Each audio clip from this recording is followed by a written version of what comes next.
Hello there, this is Anna Amelia from Northeast Animal Rights, and we're delighted to welcome along Kevin Newell from Humane Wildlife Solutions as the latest subject, if you like, in our Saturday Spotlight interviews. So welcome, Kevin, and thank you very much for doing this for us. Thank you for inviting me. I'm absolutely delighted to come along and take part in this interview. So thank you for choosing myself, Humane Wildlife Solutions. You're very, very welcome. So first of all, this is a question which I ask everyone. So could you tell me about your vegan journey, how you first became vegan? Okay, so for me, I went vegan around about over 25 years ago now. Yeah.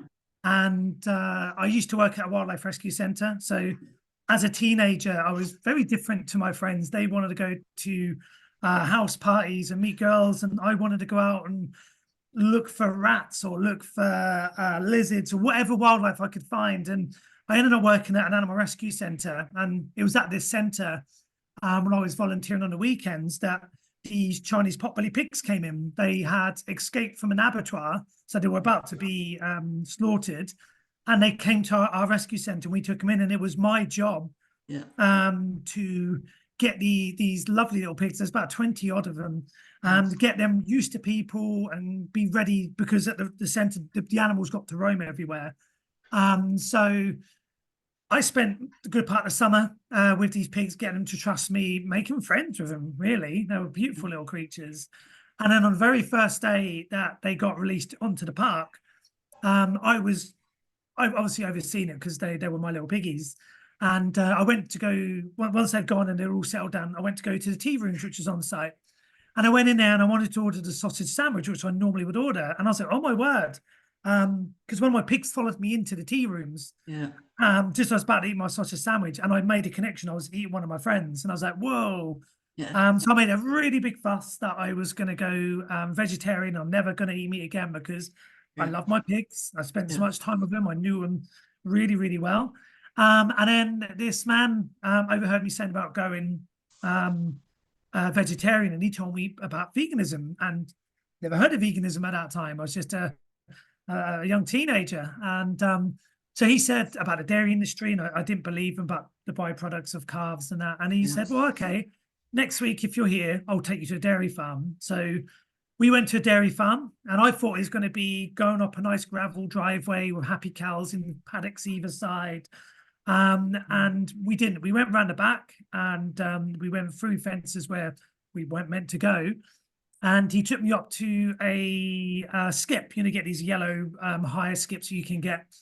And in that skip was one dead and one dying calf laying in a pool of blood. And it shocked me. It was, see, a lot of people these days go vegan, do it through seeing programs on Netflix or YouTube. Mine was actually physically seeing it. And it was the smell, the sound, the sight, just everything. And I think it traumatized me.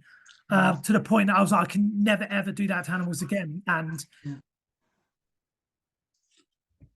oh, you're frozen. What's happened? You're frozen a bit there. 2 seconds. Back then, oh, you're back. Yeah, it really wasn't easy to be vegan back then. Yeah, it was tough being vegan back then, and that was my vegan journey, and I've never looked back since.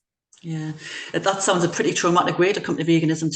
To be fair, and I suppose sort of seeing something in front of you is a very very powerful, very traumatic, awful way to kind of like to learn the truth, isn't it?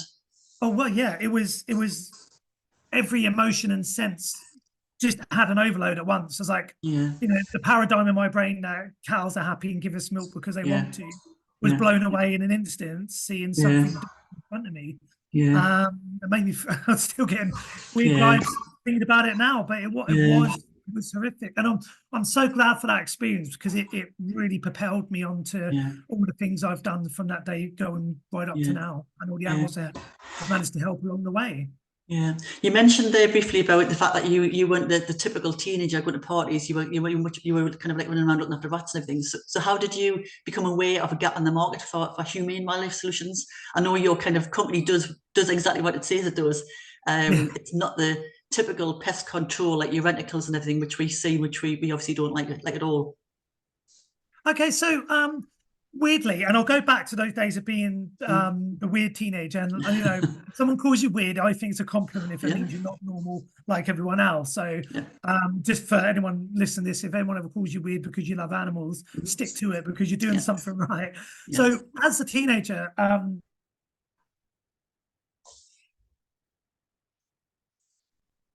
sit with her, and at this time I used to keep a wildlife journal, and I remember, and this is my very first job, many years even before I set the business up, but it was there. I already had the mindset. She had a rabbit coming in the garden going into a vegetable patch, and I drew in my book, and I still got the book and the drawings.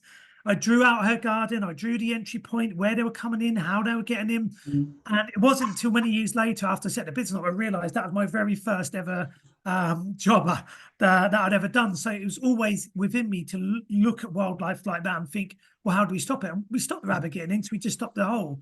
And then fast forward up until 2012, and I had been made redundant from a job. I was employed helping people back into work. I was really good at my job, and you know, corporations want you for less money, and I refused to take a £6,000 pay cut. And I was like, I'm going to do something I really am passionate and love. And initially, it was just going to be helping foxes. And then I spoke to an amazing guy who's no longer with us, sadly, the late John Bryant, who had written books about this. And he was trying to encourage me to take up the mantle of what he'd written and take it forward and actually make it a service. So with his guidance, Humane Wildlife Solutions was formed, and very fastly, people started going, oh, you know, never heard of a solution where you don't actually harm animals. Help. And it grew and it grew and it grew. And one of the things a lot of people said at the beginning was, oh yeah, even legal companies say they're humane, which they do just to try and hoodwink people into so they can go and get their business when actually they're not humane. So yeah, it was thanks to the amazing John Bryant that he directed me in the right way. And then I'd done business studies at college, so I had the business knowledge. I'm an Essex boy, a gobby Essex boy, so we're known for, you know, like kind of Del Trotters getting an idea and running with it and making it happen. And that's kind of what happened when I saw we were the only company, and still are the only company in the whole, possibly the world, that we know of that does things the way we do. And people are beginning to learn about, or more people are beginning to learn about what we do, and it's growing exponentially at the moment. So you obviously you're doing really well, and obviously people are kind of like getting the message. So how hard was it at the start to convince your customers that this was the way to go? I mean, or did you have customers who were already kind of in that mindset that they didn't want to hurt animals? Okay, let alone customers, family and friends just laughed at me. They thought it was basically a joke, and everyone thought I was going to fail. And I'll be honest, I've been going in business over 10 years now. First 6 years, I just racked up debt after debt after debt. And I just believed in it so much. And I was lucky I have an amazing partner who took the slack of me not actually earning any money for all those years, supported me 100% the whole way through it for me to be able to then just plow on and keep going. And now it's a profitable business. But people laughed at me and joked. So it wasn't even trying to get customers on board. It was just everyday people thought it was just a joke. And, you know, when I used to go out tackling fox hunts, even the terriermen at the fox hunts used to laugh. I should go back and save some rats humanely, which I did and have saved many in that past. But since doing that and setting up business, I've always had people shouting about the work I do, and doing testimonials and word of mouth. And, you know, and it's grown so much now that I look after so many vegan places in and around Scotland, and it's word of mouth from them telling another vegan place, vegan place, and they're all getting aboard. And that's like that across the whole country now, to the point we're so busy, we have big short lists of people who are willing to wait sometimes up to a couple of months and more for us to use our services. So by showing people it works over those 10 years, we've documented it, we've case studied it. You know, we've got people out there who will shout and sing our praises to anyone. You know, you go on a Facebook page and if someone goes, I've got mice, what do you do? The first 4 or 5 comments usually contact Kevin, Humane Wildlife Solutions. And they know through experience and through following our story over that last decade that what we do actually does work. Yeah, and actually that's what we do as well. You're kind of like our go-to person. So I'll either sort of like pick your brains, or I'll direct someone to you as well. So the issue we're having with Nexus at the moment, I know we'll probably talk about this after we come off air, but the issue with Nexus, they are now, at least they've now said that they're prepared to listen to you, you know, which is a really, really good thing. Because these are massive companies with you know, with lots of land. So it is you, but you are a go-to person, like for all sorts of things. It's like, I Thank don't know you. what to do, right? Well, I'm gonna speak to Kevin. And I'll just say that's, you know, a lot of people just think we do like rats, mice, foxes, pigeons. We do everything. We've done Yeah. flea work, we've done silverfish, beetles, wasps. Yeah. We've even done skunk ones in America. We've Yeah. done wolves, we've done baboons, we've done Yeah. fire ants, you name it. We Yeah. will not turn someone away if they've got a problem, even if I don't know how to solve it, or I've never worked with that species. I will find a way. Yeah. Yeah. Well, actually, you helped me with a bee problem a couple of years ago. I haven't seen a bee problem. They weren't a problem. It was just, obviously, we didn't want them in our loft. And what you said was, leave them alone. They will go. And they were absolutely fine. And exactly, you know, that's exactly what they did, rather than some big drama about, you know, kind of having to worry about these bees. And, you know, it was great. And sometimes it's just about understanding the species. A lot of people are fearful of a species they don't understand.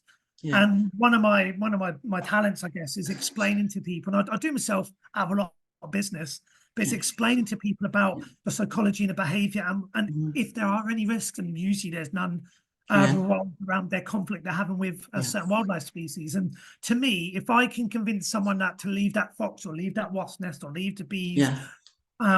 because they don't pose a risk and the Yeah. people are happy with my advice, Yeah. that's job done. You know, Yeah. and if I don't get paid for that, that's fine, because at the end of the day, those people have learned something new, a Yeah. new respect and a new understanding for that species, and that Mhm. species continues to live its life in not in conflict, but in coexistence with those Yeah. people. Well, I've learned absolutely loads from you. I mean, you know, the stuff that you send through on the law in terms of netting and everything, that gets quoted pretty much at least once a month because of Well, to be honest, some I drama. think I'm seeing other people quote that now. So a lot of people, when it comes to bird netting, I now see are quoting the research, because we paid a lot of money for a really amazing legal team to Yeah. look into this for us, and we've used it many times to Yeah. success.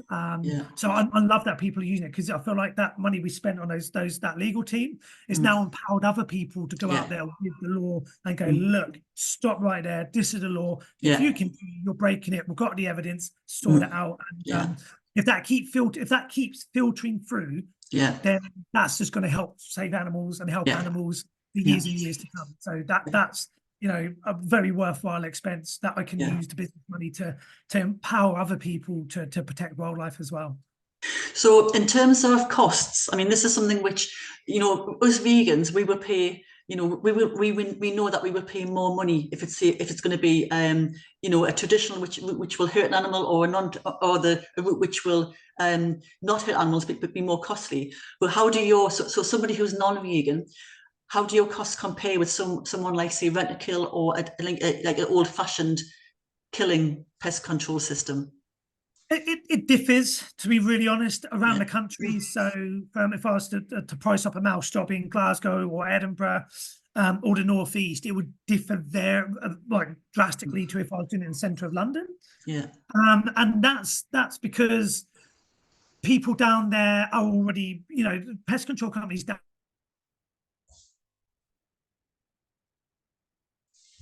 Gone again. Yeah. in London, Yeah. which is just it's criminal. And then when I go to London, you know, I'm doing anything up to £400 per property, maybe a bit more if the property's bigger.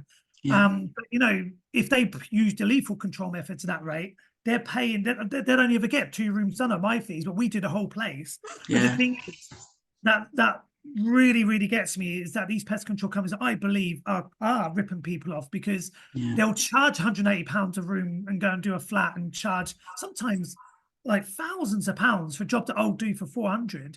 Yeah. And the reason that people get back in touch with me is because the lethal control methods didn't work. Yeah. Because 3 months later, they're back again. And then when we go out and do our work, we spend the time and take the effort to really Yeah. look into the problem and solve it. And like, I was at a new commercial client last week, and they commented that I was on the site nearly 2.5, 3 hours at this restaurant in Glasgow. and their previous controller would be there for 5 minutes, throw poisons down and go away. And they'd had that problem for years.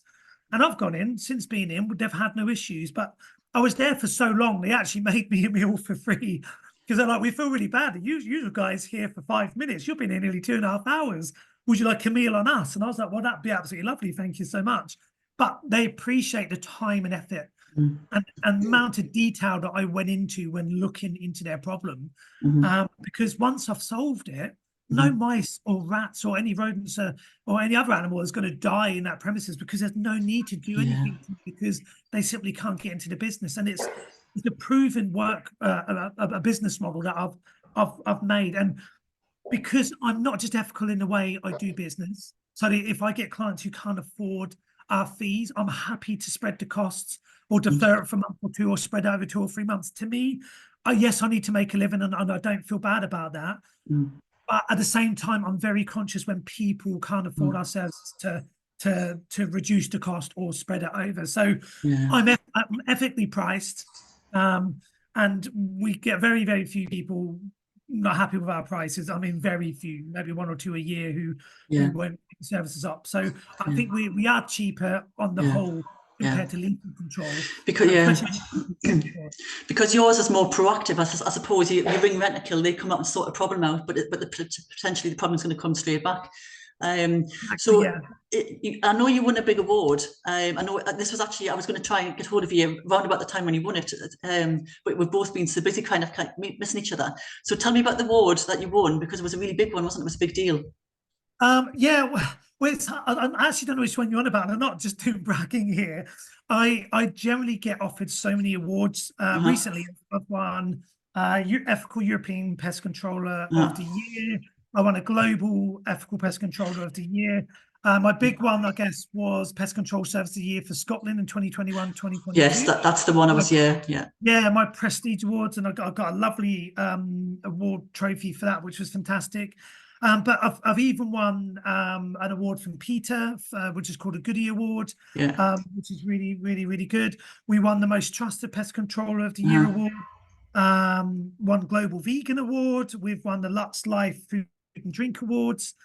So we win a lot of these awards, and it's because people are understanding the work we do. And with the process of these awards, there's a really big, long vetting process in these. So they delve deep, really deep into what you do and what people say about you, and testimonials. So they back it up. So it just shows that how many people are watching what we do and how many people are really impressed by the work we do.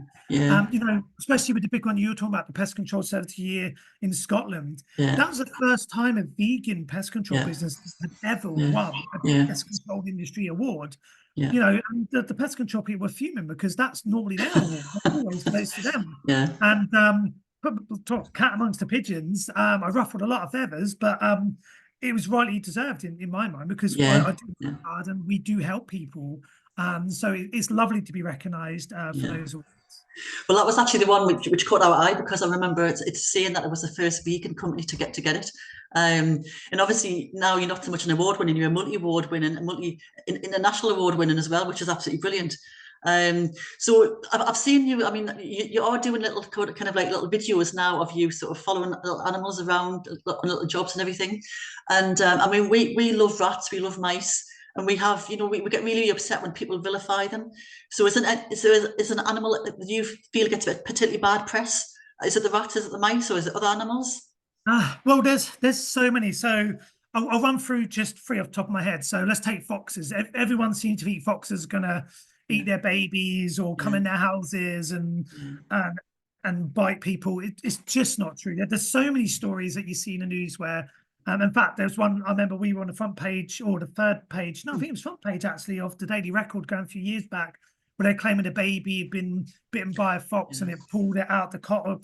There's been so many that I've been in the press defending the foxes on, and pretty much every single case we've been able to look at it, research the people, and actually find out it's their dogs, not foxes. So foxes get a lot of bad press. They're not aggressive creatures. I remember going underneath someone's house once, and I nearly landed on a fox cub who was living under there, and I cornered the mother by accident, and the cub was between my legs. If there's ever a moment a fox was going to attack, it would have been them. They did what foxes always do. They freeze, stand still, and moved out of the way, and they both ran outside.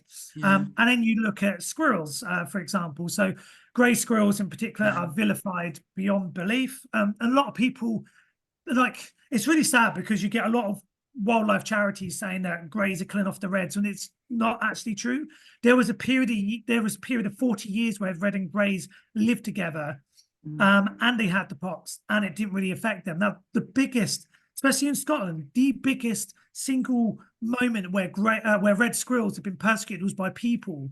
And I even have the photograph of the Highlands Hunting Club, who killed over 80,000 red squirrels in just a few years. Now, if they're wondering why reds are in decline, it's because of habitat loss and persecution by people in the past, and there's no habitat there for them to thrive and spread anymore. And you know, reds can get pox, and they do survive getting pox. And I mean, it's a really big issue. I could spend hours talking about it. But grey's another creature which is strongly vilified, which we work with within the laws, even though the laws are crazy around them, saying you have to kill him if you catch them. So we found a way to solve those problems without having to catch them.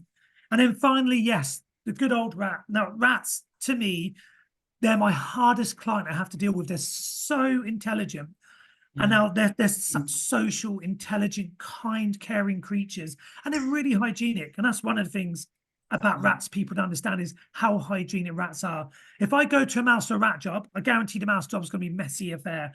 The rat job, rats will have places where they'll store food, where they'll have a nest, and the places they'll go to the toilet, and they're usually always separate. So they're very, very clean animals. And if people are watching this going, that's not the case, rats are filthy, they're disease ridden, well, they're not. They don't carry any more diseases than humans. Humans spread more disease than rats. And if you look at it, all the times I've worked with rats, I've never caught anything from them. But also, for anyone who's ever kept a pet rat will know how intelligent and clever and amazing these creatures are. And we've got the evidence there already how intelligent they are, and they should not be poisoned at all. No animal should ever be poisoned. And even more so, especially rats, because they are so intelligent, and they care so deeply for each other in their little colonies. So if anyone's ever having a rodent problem, please get in touch, because I will show you there is a different way. Poisons don't work. It just causes immense suffering, and you will still have a problem left at the end of the process if you use lethal control methods, that is. Yeah, we have so many problems with people. I mean, in the moment we've got a local authority bin strike, so obviously our bins haven't been collected for about 3 or 4 weeks now, and they're not going to get collected for another couple of weeks. So you know what the next problem will be? Oh, it's causing rats, it's causing mice, and then you know we'll have the pest control out. I mean, luckily we work with the council quite well, but it is, you know, you kind of like seeing all these messages going on Facebook groups saying we've got rats, and you're like, well, what do you expect? It's kind of like they're not doing anything other than just survive. They're not doing any harm. They're just surviving. You know, the best way to counter anyone saying about we need to use poison to rats, if there's a history of rats being in one place and they've used poison in the past at any time and the rats are still there now, what does that tell you? It tells you that poisons don't solve rat problems. You need to understand the psychology and behavior of the rats, the environment that they're living in, and then make those changes, because those changes will ultimately stop those rats. Poisons won't. What poisons do is affect huge amount of animals, non-target animals in that local ecosystem. And when I say animals, and this is something people should be aware, poisons on rats, especially outside, will affect people's cats, will affect people's dogs, and there's a risk not just to the environment, but also to people. Yeah, but we had an issue last year. One of our friends, a local activist, had a problem with a cat who became very, very ill after eating some poison. And we know that obviously owls get affected by them. Other animals who are eating the rats as well, the dead bodies. It's just awful. It's an awful way to I mean, it's just kind of like beggars belief that people think that doing this to an animal is acceptable. You know, it's really, really awful. They're not even doing it just to one animal. It will spread through the food chain. I mean, even the Barn Owl Trust have done, and other raptor research groups have done research, a lot of peer-reviewed research into the poisoning of our birds of prey. And I think they did tests on barn owls and kestrels, and all of them pretty much had a high level of rodenticide in them, which would eventually would end up killing them. So it just shows, you know, we've got to stop using poisons just so freely. And one of the things we'll look at in the future is hopefully running a campaign just to start with the ban of the public sales of rodenticides, Yeah. because it has to start there. Yeah. Because that's where I believe most non-target species and Yeah. people's pets are being Yeah. accidentally Yeah. harmed. Yeah. The thing is as well, I mean, it's so easily available. I mean, we would definitely be behind something like that. I mean, you can go into any shop, any hardware shop, you know, like, well, obviously we used to have Wilco's, but that's not around anymore. But you can go to any shop and buy poison. And it Yep, and says, sorry, I was it's, going to say the worst thing about that, they usually sell it in poison grain, yeah, which means so many different other species will then eat that poison. yeah, You know, when you think of all the creatures that will eat grain, everything, yeah, non-target species which are illegal to poison, yeah, people are throwing that in their garden, and it's affecting yeah, birds, yeah, like not just your birds of prey, but it's affecting any bird that wants to yeah, eat mm, pigeons and jackdaws yeah, and crows and yeah, wood pigeons, protected species. So yeah. it needs to stop at some point. Yeah, but we see that you know, when I've been in to have a little look to see what's available, it actually says they should be used in association with bait stations, but people don't do that. You know, No, they'll literally just free throw it into gardens, you know, and any animal can get hold of it. Like you said, it's just an absolute tragedy waiting to happen. Um, anyway, let's go on to something a bit more cheery. So, so what's next for you then? And what's next for you as a company then? For us, well, we're looking to franchise the business. We're Mhm, in early stage talks of maybe getting a franchise down in London. So mhm, that's the plan, is to get our first franchise open. It'll mhm, just mean that we can reach more people, help more yeah, animals, and keep growing the business. But we're also, a lot of people don't realize, we don't just do on-site wildlife control at people's homes. We mhm, do a lot of research into a yeah, lot of wildlife conflict issues. mhm, So we're in the process about releasing an FOI into gold control throughout the UK. mhm, And some of the early results on that, just here in Scotland, this is where I'm based, has shown that Nature Scott here in Scotland issued the mhm, removal of 74,000 herring gull. These are red listed species gull yeah, eggs in a 4-year period. And this is a species which declined by 50% yeah, within a 20-year period. And in the next, I think it was the next 10-year period, they reduced by another 50%. So they are in steep decline, and they're still allowing about, I mean, we're talking 74,000 eggs of a yeah, species being removed. And this is of a species who won't even breed until they're 4 years old. So yeah, if you're removing all their eggs on a species which is in decline yeah, at that level, you're going to have a huge impact. So yeah, we're trying to work with the Scottish Government and Nature Scott on this. We've flagged it with them. They know about it. We've sent them our evidence. And the best thing is the evidence is actually their own figures, so they can't yeah, dispute.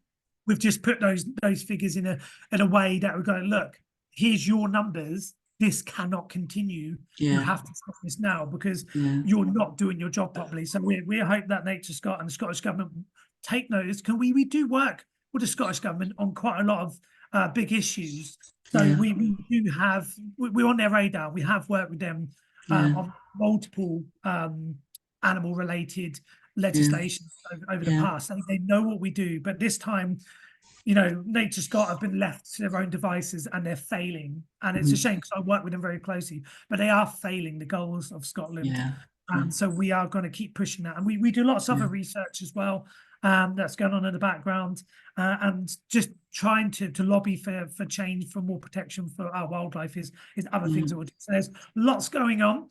And hopefully, um, come summer, people will be able to see more of the stuff we do, as we're kicking off our live blog on our website yeah. this month. So that'll be Well, we absolutely love what you do. I mean, we think the work you do is absolutely amazing. I mean, it's just world class, and it's great to be able to direct people to you, you know, to look for the kind of options. They're not pests, the animals, and they're just animals in the wrong place for us humans. They're in the right place for them, just not yeah. for us. So that we need to accept that, and we need to just, you know, and find a way of living. You know, like you said, coexist. Yeah. It's just so wrong. Um, Anyway, I'm going to sign off. We're going to sign off now because I'm running out of time. It's been absolutely fascinating talking to you. Much overdue. I mean, we really, really wanted to talk to you for absolutely ages. We're going to put some links in this when we post this as well. So if you can send me any links you wanted to put in, any sort of like little, you know, information about specific animals, anything like that, that'll be really helpful, just to help people help the animals. And also help promote what you do as well, because you know you are really, really important in this kind of like the animal rights movement. You know, it's really important to have someone like you. Well, my venture into animals was through animal rights when I was a teenager. So it's something very dear to my heart. You know, I've done campaigning all over Europe against animal testing, Yeah. campaigned against zoos and campaigned against circuses, and Yeah. one of the big ones campaigned against fox hunting, and I have done that for many, many years. And Mm. a lot of fox hunters know who I am, and they call me out for it, but they don't. Doesn't bother me. I'm so used to it, and I stand by my values and my ethics, Yeah. and knowing that Mm. no one can hunt and kill an animal and defend that in any shape or form. So I'll always be a very, very vocal person against any form of animal abuse, and I'll never stop that fight. So animal rights is something really close to me. A lot of people see it as a bad, dirty word, or criminals, but you know what? It's not. It's just people who care about animals so much they're willing to do direct, non-violent action and actions to raise the plight of or try and stop the killing of animals. And there's nothing wrong with taking direct, non-violent action. Yeah, yeah, completely agree. It's been absolutely fascinating talking to you today. So thank you very much. We're going to sign off now. So so this is Anna Amelia from Northeast Animal Rights saying thank you to Kevin from Humane Wildlife Solutions. More power to you and good luck for everything you do in the future. Thank you very much for having me.